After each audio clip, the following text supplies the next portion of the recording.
Hello, everybody. Well, it looks like today, like every day, is a good day. And I just had communication with somebody looking to empty out a storage. And so it's another giveaway. As I'd said per the video that I did several months ago, the first one on collecting some 78s that were being tossed. Same situation. Don't turn down free. So tomorrow morning I'll be going to pick up 500 records or so. There might be some cool jazz in there.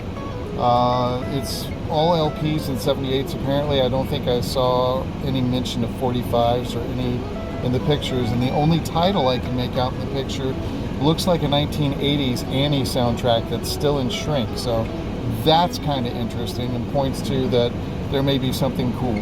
I might find old-time radio stuff, especially macabre stuff with like Price or Karloff or Lugosi or something.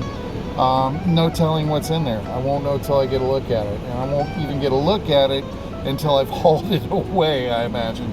So anything I can't use, I can trade in somewhere. If I can't trade it in somewhere, there's always the recycle bin.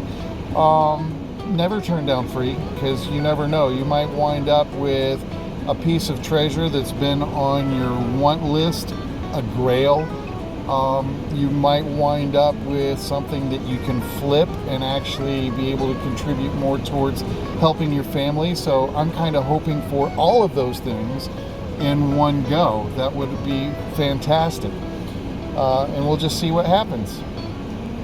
I'll check back in this video, at which point it will actually be tomorrow.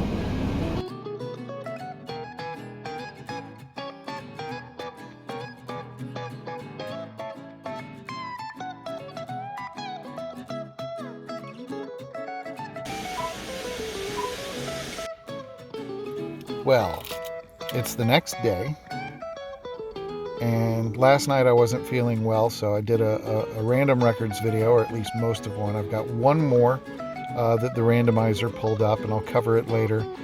I went out and did the pickup, and I know there's a lot of stuff there, a ton that is not keep.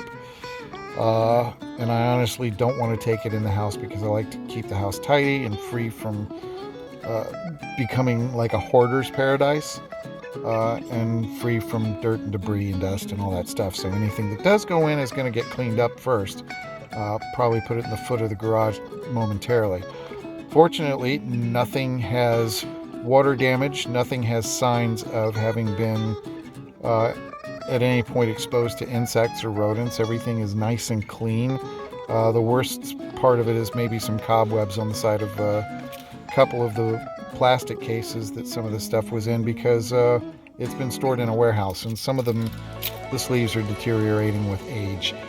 So what I'm going to do is do a hatchback reveal real quick, and then I'm going to spend about 30 minutes just going through and pulling out everything that's going to go to thrift, stow the rest of it here, and later on, when I have a chance to dig through deeper, I'll get back into it, and eventually I'll do an ending for the video that shows what I've kept.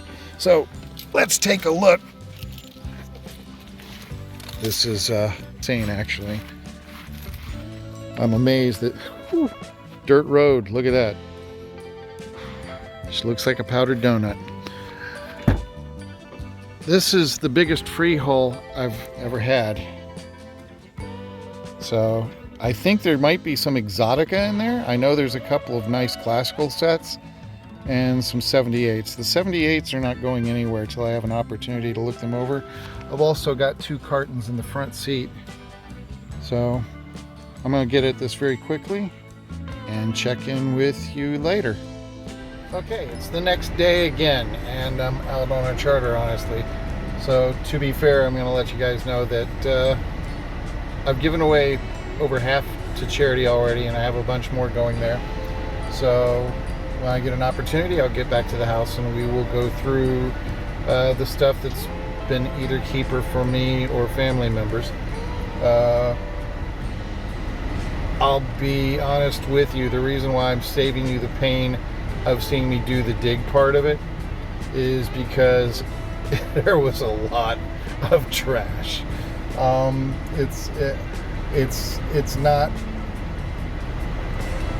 that I in any way am ungrateful for that, because I mean, quite honestly, hey, it's probably going to benefit somebody else. So I'm happy that I can, pay it forward, and there will be people that'll be interested in some of the stuff in there. There's a lot of good country in there that, I don't collect country, I don't vend, so handing it over to a charity is probably the best thing I can do, because somebody's going to come and pick up that country. There's like some Kenny Rogers and stuff like that was relatively contemporary, still in shrink. Rita Coolidge, things like that.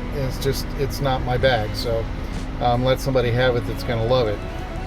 And there's no record stores near me to make it worthwhile for me to try to compile that stuff and trade it in either. So I'm not going to play with it. I just went ahead and moved it forward. So hopefully that benefits the charity and gives somebody else a great day of joy as well.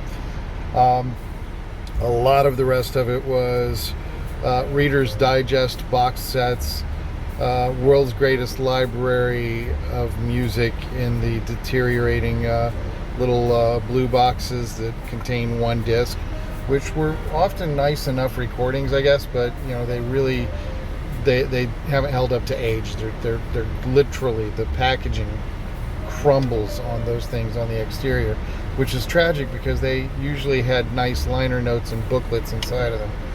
Oh yeah, and of course the usual stuff, the stuff that belongs at thrift store, Andy Williams and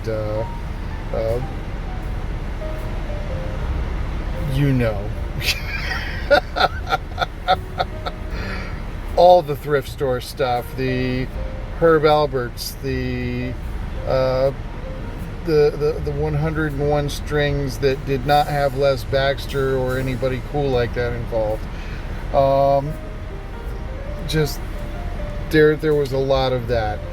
So I went ahead and moved those forward, and I moved stuff that of course was not really in great shape forward, because there was a bit of that too. I honestly found this was really disappointing. A Led Zeppelin In Through the Outdoor that was in the original paper bag exterior with the ink stamped onto it and everything, and was thinking, well, that's really cool, until I got to look at the record inside, which I think somebody sat face down on the pavement and backed a truck over 3 or 4 times. It literally had just enormous gouges that looked white from the depth of them, that carved the grooves right off of it in it.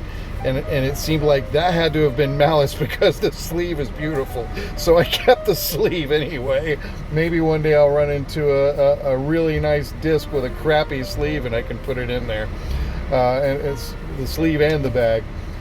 All right, so let's take a look at what I did find. Okay, quick gander at box 1 of 2. I'm kind of disappointed. This one, the disc looks really pretty, but it's been stored improperly or something, and it's really, really, really horribly crackly. So got a beautiful sleeve out of it, and hopefully I'll eventually find a disc, because this was actually in my collection want list. Very fond of that. Great Chicago Transit Authority album. Well, they'd already changed to just Chicago then, but this is the album that's got Just You and Me on it, and every track on it is fantastic. A couple of Ella Fitzgeralds. And a most important someone in my life is crazy about Barbara, so I have to check the condition on some of these still, but I grabbed every Barbara I could find. I know most of them are pretty decent. This one is actually white label promo copy, 12-inch, so that's pretty cool, and it's minty. So is this, it's got a little ring wear, but the disc is perfect. This is a bootleg. So I've loaded up with some dry sand here. Yeah, that's another one. And found a Bette Midler. That's pretty cool. And found a bunch of Thelma Houston stuff. And Candy Staton. So there's a good bit of disco stuff in here, and soul stuff like that was in there. So these are all in really nice shape, by the way. Nice comp album, 2 LP, the Ray Charles story, so a lot of good music on that at least. This I don't know, I haven't heard it, but I'm intrigued by the sleeve, and it's presented by Enoch Light, and so it's probably actually really good. And it's a gatefold. The record's like perfect, so I just grabbed it. And I grabbed a couple of Pearl Baileys, especially when they're like this. I mean, look how young she was there. I mean, that's a beautiful cover. I've never seen that sleeve before. Cheryl Lynn. Here's the Annie soundtrack. Turns out it didn't have shrink on it, but it is in pretty good shape. And it's not the film, it's actually the Broadway cast, the first stage cast. Eric Burdon and the Animals. Some of this stuff's in there the wrong way around because it's just putting stuff aside as I got it out. We got some Andrew Lloyd Webber, Chess.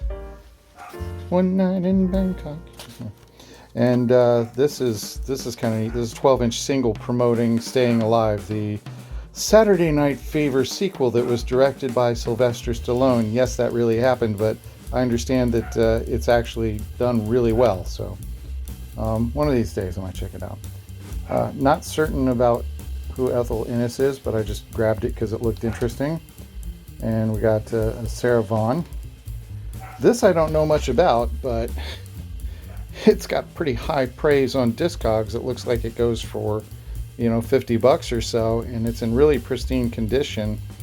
I kind of thought I'd better check on it when I noticed it was on the Bethlehem label, and I found a single on that label recently that was pretty valuable for $0.25, so I wasn't going to just walk away without checking it out. And I will be giving it a listen just because now I'm curious about it. Got some Della Reese, and look how young she was there. So, oh yeah, the original We Are the World promo. This is the one that was used to raise money for charity, and it's still actually got shrink on it. Grease, this one's not perfect, but it's in pretty good shape. Another Ella. And I grabbed a couple of Deutsche Grammophon just because they're remarkable pressings for classical music. Really, really nice records. Tommy soundtrack, it's in pretty good shape. The sleeve is a little roughed up. The discs are nicer. Another Thelma Houston. I think I have a complete discography here. This Thompson Twins was in shrink. I removed it. It wasn't sealed, but it was just on there kind of loose. The record is absolutely minty, beautiful album. So, I mean, 80s pop that I really like a lot. So I figured, yeah, grab that. Flip Wilson, The Devil Made Me Buy This Dress. I can't walk away from that. Roberta Kelly, I don't know what this is. I'm sure it's probably disco, might be soul, might be kind of funk. All I know is it's on Casablanca. That's probably a positive sign. And another Candy Staton. So there's box one. Box two, and this is probably me personally just because of my collecting habits, and this goes well with a grouping in my collection. I've got a well, actually, no, this is a different one. This is good though. This is I think this is on Verve. Yeah, Stan Getz and Charlie Bird. So that should be good. Got a copy of the Wiz soundtrack, and you've seen me mention the Wiz in another video that were on the 9 movies that most affected me. It's got posters and other promo material inside of it, so I thought that is extra awesome. This is just a curiosity piece that really kind of stunned me. This is something that I didn't know was done. That's not actually a record cover for an album, an official album release. It's a blank so that if you've got a damaged cover, you can put it in something that's not entirely generic, that's kind of cute, and then you just fill out the back and say what's in there. So I thought that was kind of cool. I've seen blank sleeves, replacement sleeves before, but I've never seen one of these, and I thought it was really cute, so I just grabbed it because it's weird. Weird spins. And have another Deutsche Grammophon, this one Arthur Fiedler. me just move some of these aside because it's a little tight in this one. Okay. Jerry Vale's Greatest Hits. I don't know if I'm going to keep that one. This was in terrible shape, but I'm in love with the sleeve, so I kept the sleeve. It's just fun. And that's like original cast, so that's really cool too.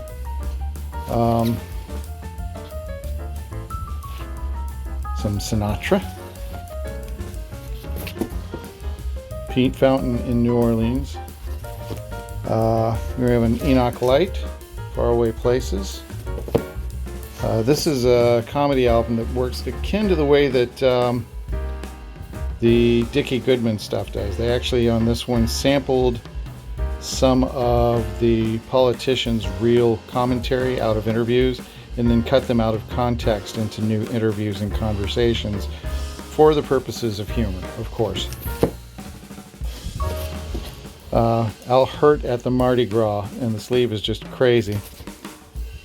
And Red Nichols at Marineland. So that's kind of local to me, or it was before it went fold. So that was my main reason for grabbing that, as it's a deceased theme park of sorts. Peter, Paul, and Mary, and that's in really good shape.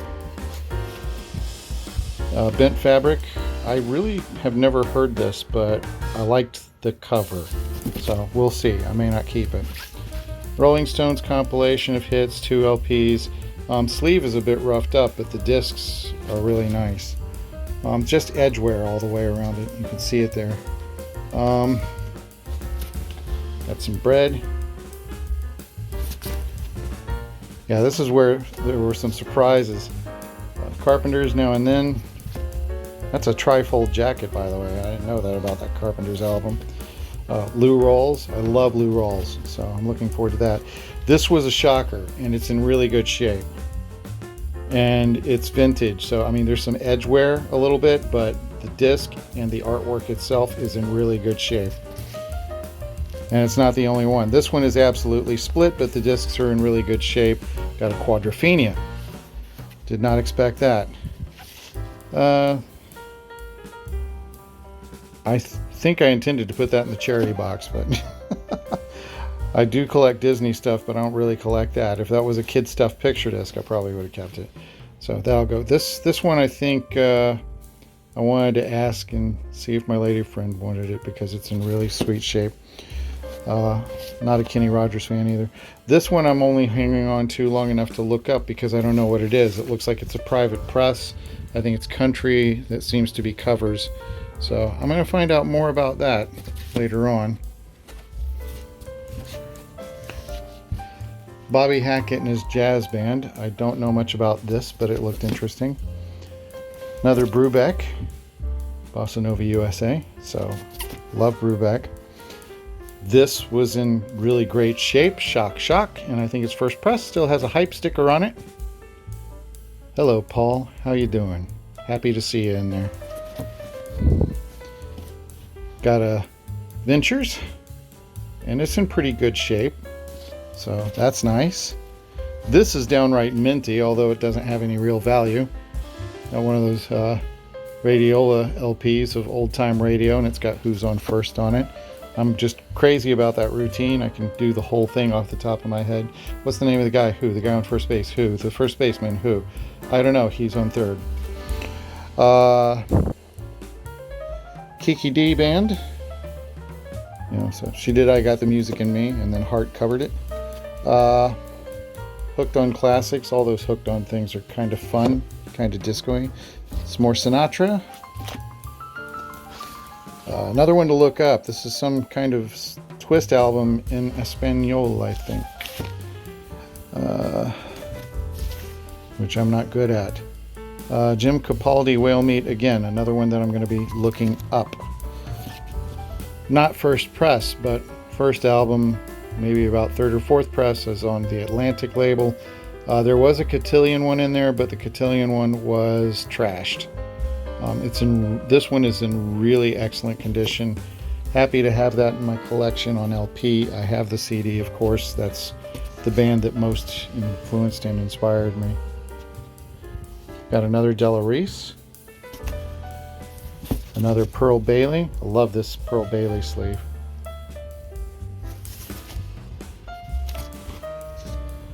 Oh yes, a Belly Dance album. So cheesecake cover, and I figured, yeah, I don't have one in my collection. I'll add it to the collection. George Benson collection. So that's a comp. Got some Kinks, word of mouth, in really, really pristine minty condition. Honey Drippers. The sleeve is a little bit cornered, but the disc itself, minty. Elton John's Greatest Hits Volume 2, still in shrink.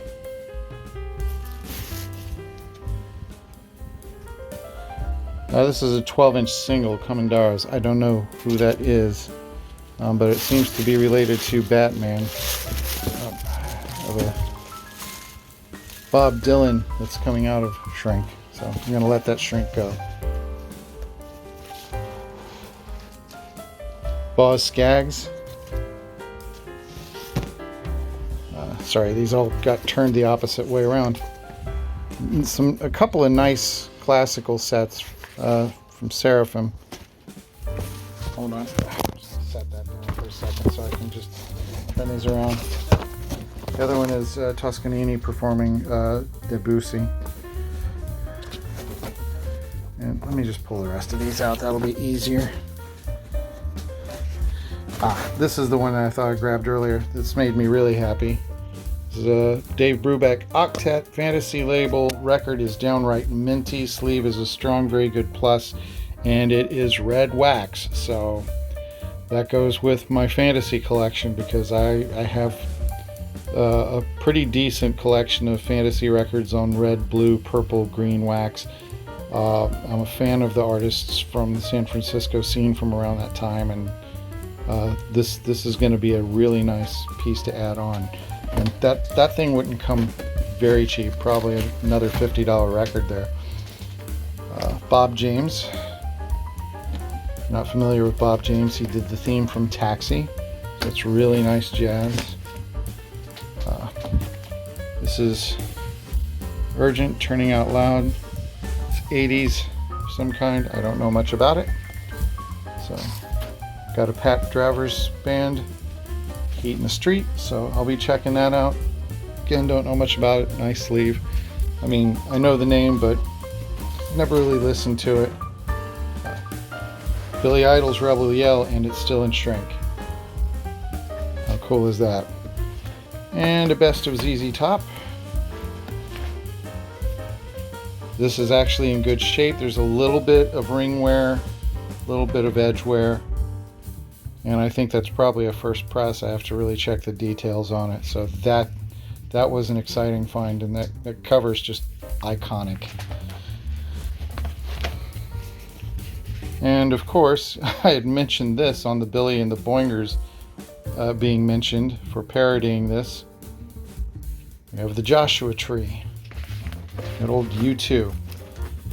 There was one other thing that was down in here, maybe two. I think I had a couple of 10 inches and a 7 inch. Okay. Yeah, there's an unusual 78 here. I don't know much about it, so I'm going to check it out further. It's really heavy. It doesn't feel like a normal 78. And it's got a unique looking Victor label too, so I'm going to be real careful with that. Check it out. This I just grabbed because it was fun. This is a 7 inch to train your canary to sing. So, yeah, that's weird. I do remember things like this being in the pet boutiques and little shopping malls and stuff when I was a kid. So, yeah, that's a keeper. I think I've also seen them advertised in the backs of magazines and comic books and what have you. And this just intrigued me because it's just sax jazz apparently, but the sleeve kind of implies that it might be leaning exotica too. So I grabbed it, and there aren't a lot of 12 inch or 10 inch LPs that are in my collection, so it's a nice sleeve. We'll just check it out and see how it is. Closer examination of this 78, it's not domestic. So I'll be digging even deeper on it. It's really interesting. It feels like it has the temperature and all of that that goes with shellac, but the weight of it is leaning almost towards the way that a diamond disc feels. It's not that thick, but it is maybe a fractionally thicker than a domestic 78. But it definitely, maybe it has a different core. Maybe it has an aluminum core like a Vogue picture disc or something. I don't know. I'm definitely going to look this up. I've never seen one of these before.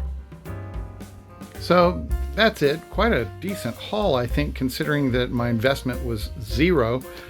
I did grab a few 78s, but other than the one, but they're really nothing worth going through on the video this time around. There was a couple of Andrews Sisters and a Bing Crosby and a few crooners, one jazz record in there, but most of the stuff that I was landing on was coming up like Eddie Arnold that I've seen in a dozen piles, and a bunch of Perry Como. So it's like, yeah, thrift can have that. Somebody will come along and go, oh, it's an antique, I must have it, you know. So we'll just let those go, because again, I don't want to get overcrowded here, and some of this stuff is probably going to get thinned out too, honestly. I'm going to be checking them out as I go, and if some of them are not resolvable for sound quality for any reason because they've had other forms of structural damage than scratching, then I'll probably wind up letting them go, because if it's not playable, if I can't enjoy it, then why would I keep it around? And I can put up with a fair amount of surface noise, but be reasonable, you know. It's like that Yma Sumac I'm very disappointed about, but I'm going to hang on to it for the sleeve in case I run into a good one that doesn't have a nice sleeve, because that cover is just such an absolutely legendary image, you know. It's one of those things that once you've seen that cover, you don't forget it. But I fell in love with that album when I was a little kid, so I definitely want to have it in my collection. It's been in my want list for a while. Anyway, that's it for Weird Spins on this one. It was a great haul. It's been great to be able to just flip a bunch of it over to charity, so I'm able to help other people out with it as well, and I was able to help that lady out to just get it out of her way. It only took me a couple of hours, you know, to do everything, so it's a win all the way around, and that's all you can ask for in life. So I'm very grateful for it, and I'm grateful to all of you for just coming in and checking it out and spending a little time with me while I do this, and we'll see you real soon.